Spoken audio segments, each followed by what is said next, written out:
Salam alaikum wa rahmatullahi ta'ala wa barakatuh. Donc, on commence la deuxième partie de notre TP. Donc, c'est une présentation de la partie expérimentale. Donc, qui consistera à étudier la linéarité de notre amplificateur et à déterminer ou à mesurer les caractéristiques dynamiques de cet ampli.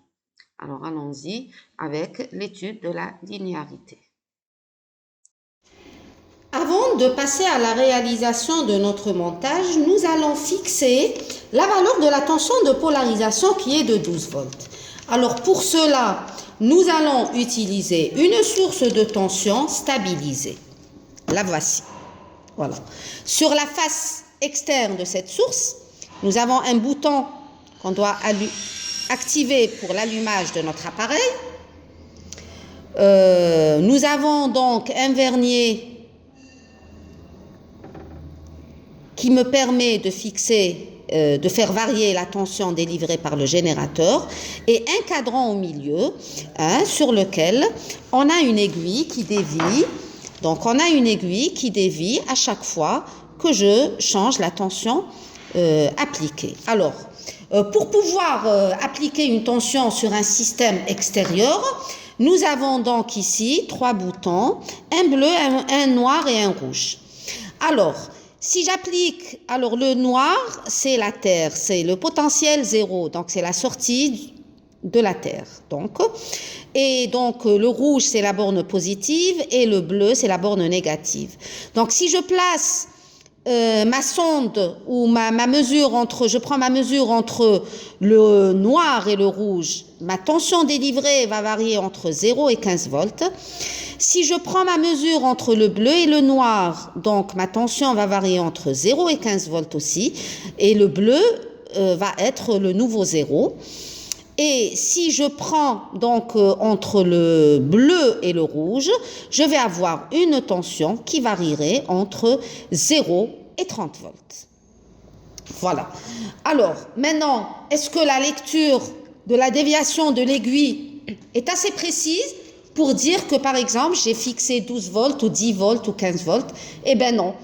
La lecture ne va jamais se faire sur le cadran. Ne vous contentez jamais de lire sur le cadran. Donc, pour lire la tension de 12 volts que l'on veut appliquer ou que l'on veut utiliser pour la polarisation de notre transistor, nous allons devoir utiliser un oscilloscope. Pour cela, donc, j'ai la sonde de mon oscillo que je vais brancher à la sortie de mon générateur que je remets à 0. Donc, le noir de la sonde, il est branché au noir, la sortie noire, et le rouge avec le rouge. Voilà. Donc là, j'ai branché mon oscillo aux bornes de mon générateur. Alors, donc, c'est la borne. La sonde est branchée aux bornes du générateur. Et la partie n'est pas encore gagnée, puisque pour pouvoir lire sur un oscillo, il faudra d'abord régler l'oscilloscope pour la mesure. Passons au réglage de l'oscilloscope. Alors, première des choses que vous devez faire, c'est de vérifier que vous êtes réellement sur le bon canal, donc, ou bien sur la bonne voie. Alors, je vois que ma sonde qui est branchée au bord du générateur sort de la voie 1. Donc, je dois être sur CH1, c'est bon. Et là, c'est pas bon, donc je suis sur CH1. Aussi, puisque c'est des tensions continues que l'on va mesurer, nous devons fixer le 0 ou une référence. Donc pour cela, j'active le ground, regardez, je l'active et je choisis par exemple mon 0 ici, à un carreau au-dessus du dernier carreau, donc du cadran de mon oscillo. Très bien. Troisième étape, donc on a vérifié le canal, on a fixé un 0. La troisième étape, c'est de se placer en mode DC, puisque c'est une tension continue que nous allons mesurer. Donc, je me mets sur le mode DC ici. Je me mets sur le mode, alors là, eh bien, il est sur DC. S'il était là, donc je dois me mettre sur DC pour de bonnes mesures. Donc, je suis sur CH1, j'ai activé mon DC et j'ai fixé mon 0. D'accord? J'ai fixé mon 0. Et maintenant, qu'est-ce qu'il reste à faire? La dernière étape, c'est de choisir le calibre adéquat. OK? Et de fixer. Bon, moi, je dois fixer 12 volts. Donc, le meilleur calibre serait lequel? Alors, je vais voir tous les calibres que j'ai. Donc ici, j'ai x5. Pour avoir le nombre de carreaux correspondants, 12 divisé par 5, c'est 2,4. 2,4, c'est pas très bien résolu. Donc, si je me place sur le calibre 2, je vais avoir combien? 12 divisé par 2, 6 carreaux. Je serai ici. Ça a l'air d'être correct. Si je me place sur le calibre 1, j'aurai 12 carreaux et 12 carreaux, ça dépasse, donc c'est pas bon. Alors, le meilleur calibre serait donc le calibre 2. Donc là, c'est 5, 2. Très bien. Et là, une fois, je sais avec quel calibre je vais travailler. Donc, c'est avec le calibre 2. J'active ma mesure ici. Je n'ai rien puisque je n'ai pas encore fait varier mon générateur. Et là, on va le faire tout de suite. Alors voilà, donc je commence à varier ma tension. Regardez, dès que je varie, alors j'ai un déplacement de mon trait. Et là, il faudra avoir 6 carreaux à partir donc de l'avant-dernier carreau du cadran. Donc là, je suis à 2 carreaux et quelques. Donc il faut avoir 6. Donc là, c'est 3 carreaux, 4 carreaux, 5 carreaux et 6 carreaux. Et là, j'ai donc fixé les 12 volts de la tension continue que l'on va devoir utiliser pour étudier notre système amplificateur à émetteur commun. Donc voilà, avec le réglage des 12 volts. La réalisation de notre montage. Alors selon l'énoncé du TP, on nous demande d'assurer les liaisons J1, donc j'ai des fils J1, voilà.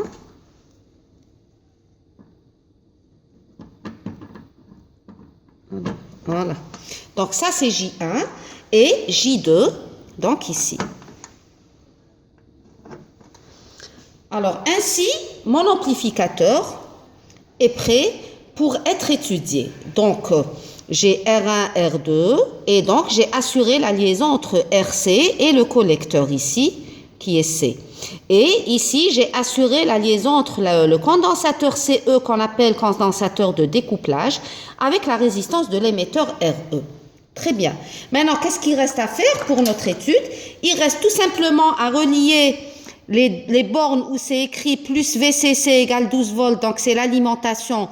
Donc ces deux bornes, on va les relier au générateur continu dont on a fixé les 12 volts tout à l'heure. Et les bornes les bornes d'entrée de l'ampli, elles vont être reliées au générateur de tension variable. Nous allons donc brancher l'alimentation continue donc entre les bornes plus 12. Alors le noir avec le noir, ayez le réflexe. Le noir avec le noir et le plus avec le plus. Voilà. Alors, une petite remarque, ne placez jamais les fils à la sortie du générateur et les laisser pendus parce que vous risquez de causer un court-circuit. On branche toujours les fils au niveau du circuit, du réseau, et par la suite, on les met au niveau du générateur. D'accord? Et je prends donc le fil, le câble coaxial de la source et je le branche à l'entrée de mon système. Voilà. Et donc ainsi, mon montage, il est fait. OK? Et ainsi, le montage, il est fait. Donc, j'ai un amplificateur à émetteur commun qui est polarisé avec 12 volts et alimenté par une source variable par le biais de ce générateur et dont on va fixer la fréquence à 10 kHz et les tensions d'entrée selon ce qui est demandé au niveau du TP. Alors, on n'oublie pas bien sûr, pour observer le signal à l'entrée et à la sortie, on doit bien entendu utiliser l'oscilloscope. Mais on le laissera à l'étape prochaine. Là, on va s'axer sur la fixation de la fréquence du signal d'entrée qui est de 10 kHz. Là, j'ai changé la position du générateur pour faciliter un peu le travail. Et donc, on nous demande de fixer 10 kHz. Donc, on va se placer sur le calibre 10 et on va donc, comme on l'a vu lors du TP0, on va fixer avec ce vernier la fréquence de 10 kg. Alors, ça va se stabiliser. Hein. Voilà, très bien. Alors là, on va réaliser notre montage et fixer la fréquence du générateur à 10 kHz. Nous allons, dans la première partie du TP, étudier la linéarité de notre système. Pour cela, nous allons choisir, on nous demande de choisir deux valeurs de la tension d'entrée, qui sont de 20 millivolts et 200 millivolts. Et pour ces deux valeurs de la tension d'entrée, nous allons devoir observer le signal en sortie. Alors pourquoi ceci ? Eh bien, tout simplement parce que vous savez très bien qu'un système est dit linéaire lorsque la relation qui lie le signal de sortie au signal d'entrée est linéaire. Donc, je dois avoir seulement un facteur de proportionnalité entre le signal de sortie et le signal d'entrée. Alors, une proportionnalité entre l'amplitude du signal de sortie et du signal d'entrée, ou pas l'amplitude, mais même la forme. Donc, ceci veut dire que la forme du signal à la sortie d'un système linéaire doit être de la même forme. Donc le signal à la sortie d'un système linéaire doit être de la même forme que le signal à l'entrée de ce même système. Donc si j'utilise un signal sinusoïdal en entrée, je dois obtenir un signal sinusoïdal en sortie. Alors, quand même une petite remarque, on remarque des fluctuations de la fréquence, ce n'est pas bien grave, donc ça rentre dans l'erreur de la mesure. Alors, pour pouvoir faire notre étude de la linéarité, je vais brancher le canal 1 à l'entrée de mon amplificateur et le canal 2 à la sortie donc de mon ampli, comme il apparaît sur notre vidéo. Voilà. Alors, pour pouvoir donc appliquer 20 millivolts, ou bien je préfère commencer par les 200. Vous allez voir pourquoi. Alors, je vais commencer à l'envers. On va fixer 200 millivolts. Alors, je fixe 200 millivolts. Alors, 200 millivolts, si je suis sur le calibre 50, je dois avoir 4 carreaux. 4 carreaux, c'est assez bien résolu. Alors, regardez, si ces deux boutons ne sont pas activés, là je suis à mon minimum et ça dépasse. Donc je dois apporter une atténuation au niveau de mon GBF. Donc je commence par ça et donc j'augmente. Voilà, je vais avoir 4 carreaux. Donc ça c'est le signal d'entrée qui est égal à 200 millivolts. Donc c'est un signal sinusoïdal. Je vais observer le signal en sortie. Alors regardez, il dépasse de très loin.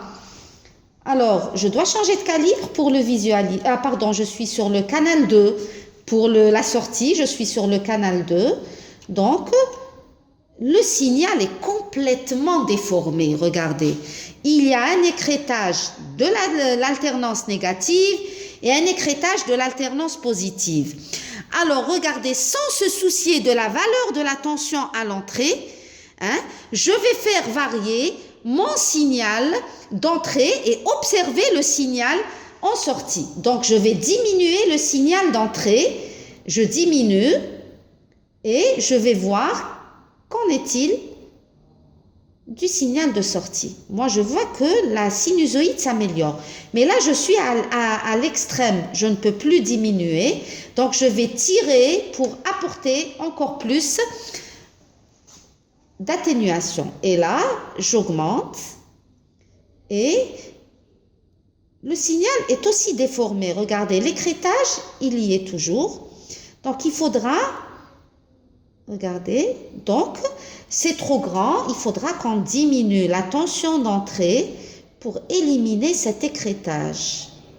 Alors, comment allons-nous faire? Voilà. Ça diminue.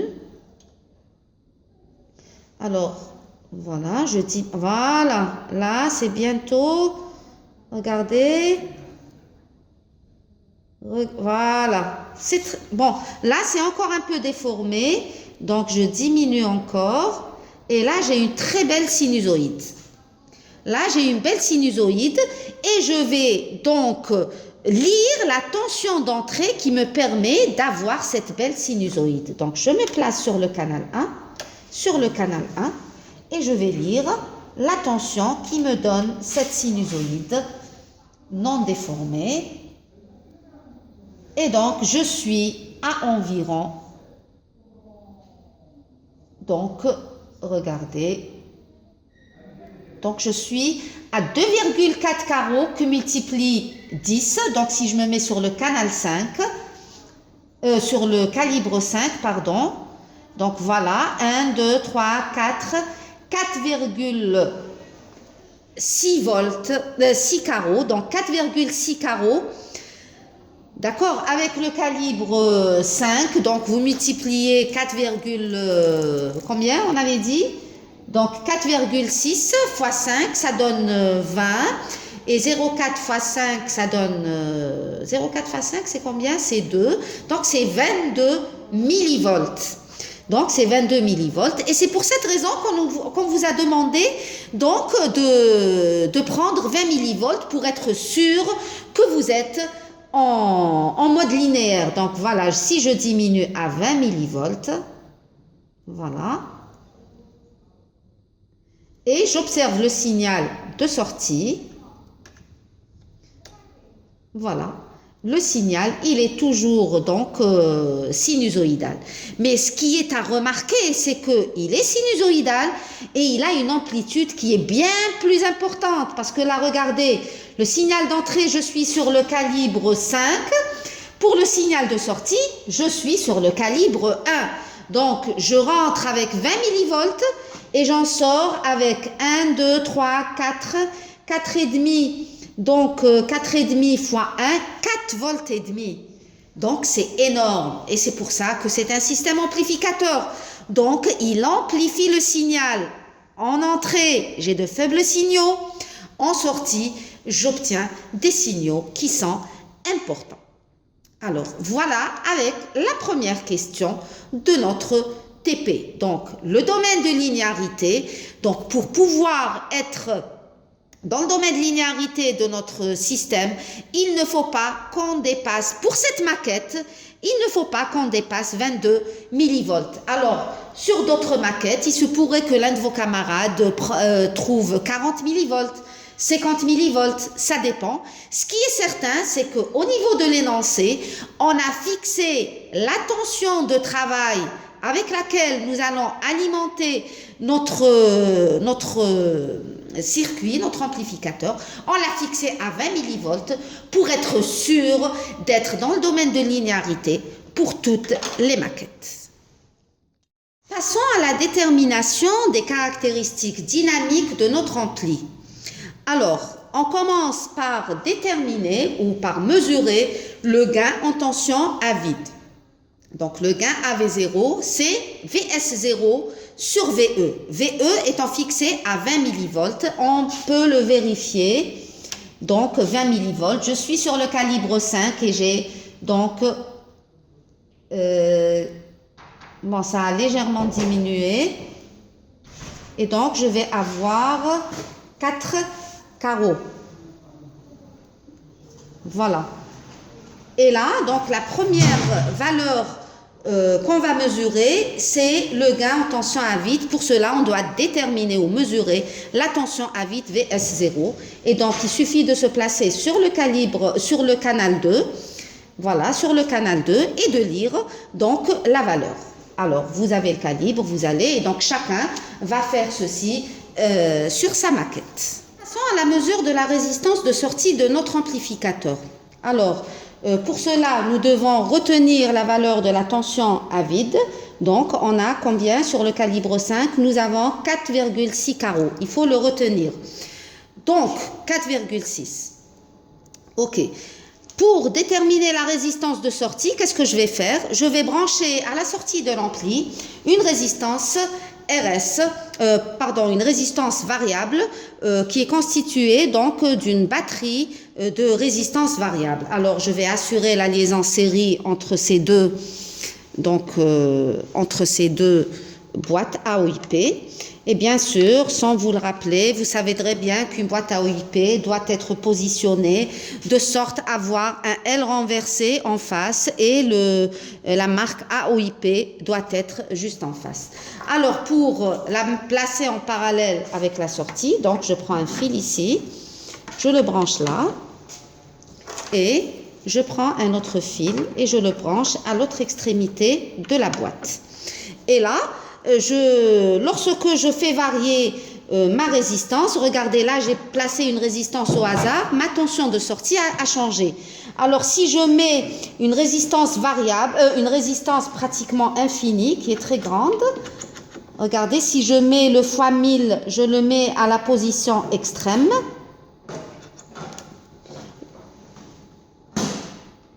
Voilà, je retrouve pratiquement, enfin un peu moins, la tension donc, qui était délivrée. Là aussi, je le mets au maximum. Voilà. Et donc, pour retrouver mon signal à l'origine, je déconnecte. Ça, c'est le VS0. Voilà, c'est 4,6. Je place la résistance et je commence par faire varier. Alors, je fais varier, je commence par les faibles valeurs. Ça ne varie pas vraiment. Ok? Donc, je remets à 0 ceci et je fais varier. Voilà. Je fais varier jusqu'à avoir la moitié de 4,6, ça veut dire 2,3. Je dois avoir 2,3. Là, c'est 2,2. J'augmente un tout petit peu. Alors là, je suis sur le 1.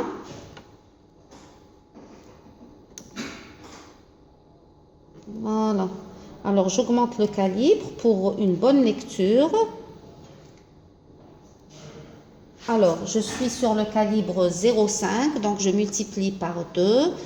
2,2 multiplié par 2, c'est 4,4. Alors, 1, 2, 3, 4, c'est un peu trop. Donc, je remets ça à 0. Voilà. Très bien. Très bien. Et voilà. Donc, ainsi, j'ai la moitié du signal VS0. Et la valeur de la résistance qu'on obtient ici, donc, elle est d'environ 1 kg. Donc, RS est de l'ordre de 1 kg. Alors là, c'est une démonstration. Ceci ne veut pas dire que vous allez tous trouver 1 kg sur vos maquettes. Donc là, c'est un exemple de résistance de sortie.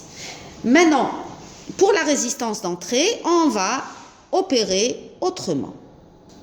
Pour déterminer ou mesurer l'impédance ou la résistance de sortie de notre amplificateur, on va devoir insérer entre le GBF et l'amplificateur une résistance variable. Alors, comment je vais réaliser ceci? Donc, l'entrée, donc la borne rouge du câble du GBF, je la mets donc à l'entrée, à l'une des bornes de la résistance. Et bien sûr, la liaison série est toujours vérifiée, est toujours réalisée, pardon. Et l'autre borne de la résistance va à l'entrée de l'amplificateur. Voilà. Et donc, bien sûr, la terre, elle va à la terre. Et la mesure, elle va être faite où? Elle va être faite à l'entrée de